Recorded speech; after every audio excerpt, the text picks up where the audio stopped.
Hey guys and welcome back to best car picks. നമ്മൾ again കുറച്ച് കാലമായിട്ട് കേൾക്കുന്നതാണ് മാരുതി സുസുക്കിയുടെ പുതിയ ബ്രസ ഫേസ് ലിഫ്റ്റിനെ പറ്റി. പറഞ്ഞു വരുമ്പം ഈ വണ്ടിയുടെ ഒരു ലേറ്റസ്റ്റ് ജനറേഷൻ അവർ വിളിക്കുന്ന, പക്ഷേ എന്നാലും ഒരു മേജർ ഫേസ് ലിഫ്റ്റ്. അത് പഴയ പ്ലാറ്റ്ഫോമിലൊക്കെ തന്നെയുള്ള ഒരു വണ്ടി ലോഞ്ച് ചെയ്ത് 4 വർഷം മുന്നെയാണ്. 2022 നമ്മളിപ്പോൾ കാണുന്ന ബ്രസ വരുന്നത്. അതിന് മുന്നേ അവർ 2020 ഒരു ഫേസ് ലിഫ്റ്റ് ഇറക്കിയിട്ടുണ്ടായിരുന്നു. നമ്മുടെ ആദ്യം ഇറങ്ങിയ ബ്രസ 2017-16 എന്തോ ആണ്. ആ വണ്ടിയുടെ ഫേസ് ലിഫ്റ്റ് ആദ്യമായിട്ട് വരുന്നത് 2020 ബേസിക്സ് വരുമ്പോഴാണ്. ആ സമയത്ത് നമുക്ക് 1.5 പെട്രോളൊക്കെ കിട്ടി.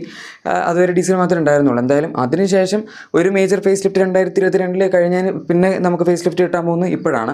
ആൻഡ് ഇത് പറഞ്ഞു വരുമ്പം ഡിസൈനൊന്നും വലിയ വ്യത്യാസമൊന്നുമില്ല. അവർ ഫ്രണ്ട് ഡിസൈൻ അധികം മാറ്റിയിട്ടില്ല. സൈഡ് ഡിസൈനിൽ അലോയ്സ് മാത്രമേ ആകപ്പാടെ മാറ്റിയിട്ടുള്ളൂ. റിയർ ഡിസൈനിലും പറയാൻ മാത്രം പ്രത്യേകിച്ചൊന്നും മാറ്റിയിട്ടില്ല. ആകപ്പാടെ ഫ്രണ്ടിൽ അവർ നമ്മുടെ എഡാസിൻ്റെ ഒരു സെൻസർ വെച്ചിട്ടുണ്ട്. സോ ഈ വണ്ടിയിൽ എഡാസ് വരും എന്ന് നമുക്ക് എക്സ്പെക്ട് ചെയ്യാം. ഇപ്പോൾ അവർ വെറുതെ ജസ്റ്റ് ഒന്ന് ട്രയലിന് വേണ്ടി ടെസ്റ്റ് ചെയ്യുകയാണോ, അല്ലെങ്കിൽ കോസ്റ്റൊക്കെ അസസ് ചെയ്യാനോ, അല്ലെങ്കിൽ ജസ്റ്റ് കാലിബ്രേറ്റ് ചെയ്യണോ, എന്താണ് സംഭവം എന്നറിയില്ല. എന്തായാലും എഡാസിൻ്റെ സെൻസർ വെച്ചിട്ടാണ് ഈ വണ്ടിയുടെ ലാസ്റ്റിലുള്ള നമ്മുടെ സ്പൈ ഷോട്ട്സ് എല്ലാം വന്നുകൊണ്ടിരുന്നത്. സോ നമുക്ക് ഇതിനകത്ത് ലെവൽ 2 എഡാസ് വിക്ടോർസിലൊക്കെ വരുന്ന പോലെ എക്സ്പെക്ട് ചെയ്യാം. പിന്നെ അതല്ലാതെ ഇപ്പോൾ നിങ്ങൾ റിയർ ഒക്കെ കണ്ടാൽ മതി. വണ്ടിയുടെ നമ്മുടെ ഒറിജിനൽ ഫേസ് ലിഫ്റ്റ് തന്നെയാണ് റിയർ ആണ്. അവർ ടെസ്റ്റ് ചെയ്യുന്ന പോലും ജസ്റ്റ് ബമ്പർ മാത്രം ക്യാമഫ്ലാജ് ചെയ്തിട്ടാണ്. സോ ബമ്പറിൻ്റെ ഡിസൈൻ ഫ്രണ്ടിലും ബാക്കിലും ചെറിയ ഡിഫറൻസ് നമുക്ക് എക്സ്പെക്ട് ചെയ്യാം. ഇൻഫാക്ട് ഇതിൻ്റെ ടെയിൽ ലാംപ്സ്, ഫ്രണ്ടിലത്തെ ഹെഡ് ലാംപ്സ്, ആ സാധനങ്ങളിൽ പോലും ഒരു വ്യത്യാസം വന്നിട്ടില്ല. അങ്ങനെ ഒരു വളരെ മൈനറായിട്ടുള്ള ഫേസ് ലിഫ്റ്റ് ആണ് അവർ കൊടുക്കുന്നത്.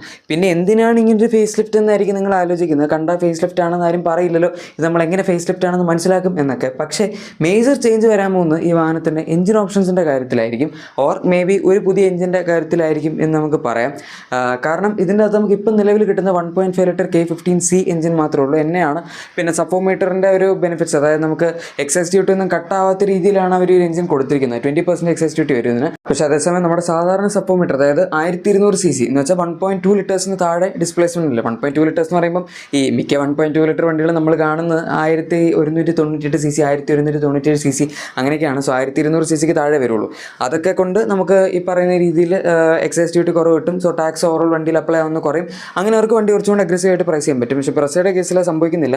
അതുകൊണ്ടാണ് നമുക്കിതിലും ഇഷ്ടംപോലെ കൂടുതൽ ഫീച്ചേഴ്സ് കിട്ടുന്ന വണ്ടികളുമായിട്ട് സിമിലർ പ്രൈസിംഗിൽ ബ്രസയുടെ ടോപ്പ് ആൻഡ് ഓട്ടോമാറ്റിക് ഒക്കെ നിൽക്കുന്നത്. 6 സ്പീഡ് ടോക്കൺ മീറ്റർ മാത്രമേ ഇതിനകത്ത് അവർ കൊടുക്കുന്നുള്ളൂ ഓട്ടോമാറ്റിക് ആയിട്ട് പോലും. എന്തായാലും ഇതിൽ നിന്നൊരു അപ്ഡേറ്റ് ആയിട്ടാണ് ഇനി നമ്മുടെ ഫ്രോങ്സിലുള്ള 1 ലിറ്റർ ബൂസ്റ്റർ ജെറ്റ് ഈ വണ്ടിയിൽ വരാൻ പോകുന്നത്. 1 ലിറ്റർ അല്ലേ, ഇതൊക്കെ എന്തിന് ഇതിനകത്ത് കൊടുക്കുന്നത്, ഇത് ഇത്രയും വലിയ വണ്ടിയല്ലേ എന്നൊക്കെ നിങ്ങൾ ചിലപ്പോൾ ആലോചിക്കുന്നുണ്ടാകും. പക്ഷേ ആ 1 ലിറ്റർ വളരെ നല്ലതാണ്. ഓൺ പേപ്പർ ആകെപ്പാടെ 100 bhp 145 എണ്ണമാണെന്ന് തോന്നുന്നു. അത്രയൊക്കെ ഉള്ളൂ അതിന് പവർ ഫിഗേഴ്സ്. ഇതിൻ്റെ ഡയറക്റ്റ് കോമ്പറ്റീഷൻ 1 ലിറ്റർ ടർബോ വെച്ച് കമ്പയർ ചെയ്യണം. നമ്മുടെ ഫോക്സ്വാഗൻ്റെ 1 litre TSI 115 horse power 178 Nm torque. ഹ്യുണ്ടായുടെ 1 ലിറ്റർ GDI വരുന്ന 120 ഹോഴ്സ് പവർ 172 Nm ടോർക്കാണ്. സോ അതൊക്കെ വെച്ച് നോക്കുമ്പോൾ ഇതിൻ്റെ പവർ ഫിഗേഴ്സ് ഓൺ പേപ്പർ ഭയങ്കര അണ്ടർവെൽമിംഗ് ആയിട്ട് തോന്നും. പക്ഷേ ഫ്രോങ്സ് ഓടിക്കുമ്പോൾ നിങ്ങളുടെ എല്ലാ പ്രശ്നങ്ങളും മാറിക്കോളും. നല്ല പവറുണ്ട്. വണ്ടി കുറച്ച് ലീനിയർ ആയിട്ടാണ് കയറുന്നത്. ആൻഡ് നമുക്ക് ഏകദേശം 10 സെക്കൻഡ് അടുത്ത് കേട്ടില്ല, അതിന് താഴത്തേക്ക് ആയിട്ട് 0 to 100 അച്ചീവ് ചെയ്യാൻ പറ്റുകയും ചെയ്യും.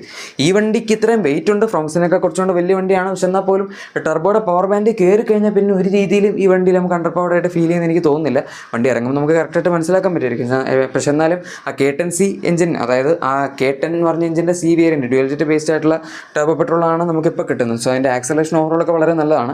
പിന്നെ നമുക്ക് ഫ്രോങ്സിൽ കിട്ടുന്ന 6 സ്പീഡ് ടോക്കൺ മീറ്റർ ഓട്ടോമാറ്റിക്, ഇപ്പോൾ പ്രസയുടെ 1.5 ഉള്ള അത് ഓട്ടോമാറ്റിക് തന്നെയാണ്.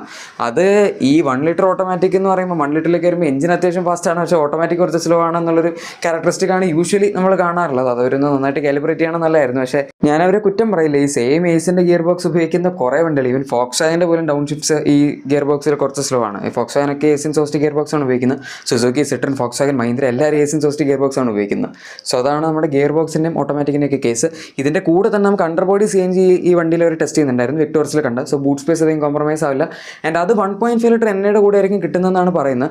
ഈ 1 ലിറ്റർ ഓട്ടോമാറ്റിക് സംഭവം പറഞ്ഞു വരുമ്പം അതിന് പ്രൈസ് കുറയേണ്ടതാണ് തിയറിറ്റിക്കലി, കാരണം ടാക്സ് കുറഞ്ഞ് കിട്ടും. പക്ഷേ ഇതിൻ്റെ പ്രൊഡക്ഷൻ കോസ്റ്റ് കുറച്ച് കൂടുതലായതുകൊണ്ടും കുറച്ചുകൂടെ മോഡേൺ എഞ്ചിൻ ആയതുകൊണ്ടും മിക്കവാറും കോസ്റ്റ് അങ്ങനെ അധികം കുറയാൻ ചാൻസ് ഇല്ല. നമുക്ക് 1.5നേക്കാൾ മേ ബി കുറച്ചും കൂടെ എക്സ്പെൻസീവ് ആയിട്ടായിരിക്കാം ഇത് കിട്ടുന്നത്. പിന്നെ 1.5 അവർ ചിലപ്പോൾ ഒരു എൻട്രി ലെവൽ ബേസിക് വേരിയൻസിന് വേണ്ടിയുള്ള എഞ്ചിനായിട്ടും ഇനി വെക്കാനുള്ള സാധ്യതയുണ്ട്.